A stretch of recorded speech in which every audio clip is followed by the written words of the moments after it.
दोस्तों जो लॉर्ड्स में मैच खेला जा रहा है ना भारत और इंग्लैंड के बीच में, जो तीसरा टेस्ट मैच है, जो दूसरा दिन वो जो समाप्त हुआ है ना, उसमें दोनों ही टीमों ने ये सोचा होगा कि हम ज़्यादा अपर एंड है, लेकिन ये 50-50 रहा दूसरा दिन। पहले जहां स्टार्टिंग में जसप्रीत बुमराह ने अपने टीम को लिए जीत मतलब एक अहम भूमिका निभाई, 5 विकेट निकाले और जल्दी जल्दी आउट कर लिए। तो वहीं पे मैच खत्म होते होते भारत के भी 3 विकेट भारत ने भी गंवा दिए हैं और सबसे अहम विकेट शुभमन गिल का खो दिया है और सिर्फ 16 रन बना पाए शुभमन गिल। और वोक्स की गेंद, अच्छी गेंद थी यार, वो जब विकेट कीपर आगे थे सभी ने प्रेशर क्रिएट कर दिया था, तो वो बॉल ना अच्छी थी जो कि डिफेंड करने गए थे शुभमन गिल और वो बीट हो गए और विकेट कीपर ने आराम से कैच कर लिया।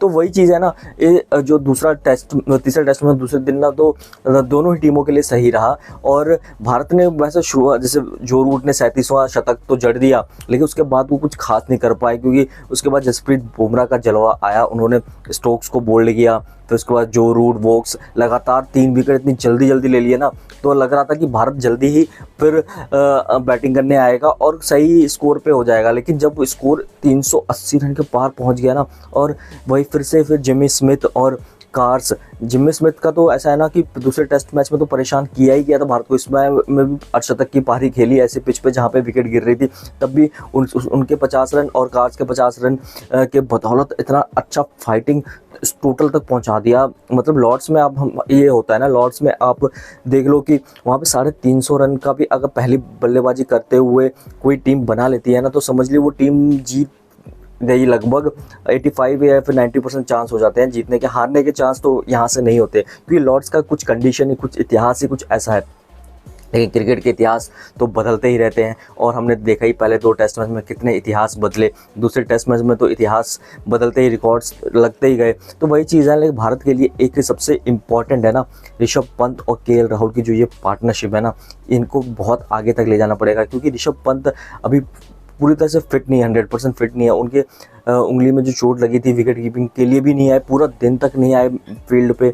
और जब बल्लेबाजी करने के लिए भी आए थे तब भी वो परेशान से नज़र आ रहे थे, फिजियो आ रहे थे, उनके स्प्रे मार रहे थे उंगली पे। तो ये चिंता तो भारत के लिए बनी हुई है कि ऋषभ पंत की फिटनेस के ऊपर सवाल बहुत खड़े हो गए हैं, क्योंकि ऋषभ पंत बहुत ही अहम खिलाड़ी है, ना ही सिर्फ as a batsman, as a wicket keeper, क्योंकि वो वाइस कैप्टन भी है भारतीय टीम के। और जब विकेट के पीछे रहते हैं ना, तो एक अलग से ही एनर्जी नज़र आती है फील्ड पे। और आपको देखा है ऋषभ पंत जब भी विकेट के पीछे रहते हैं कुछ ना कुछ बोलते रहते हैं, तो अलग से एनर्जी रहती है।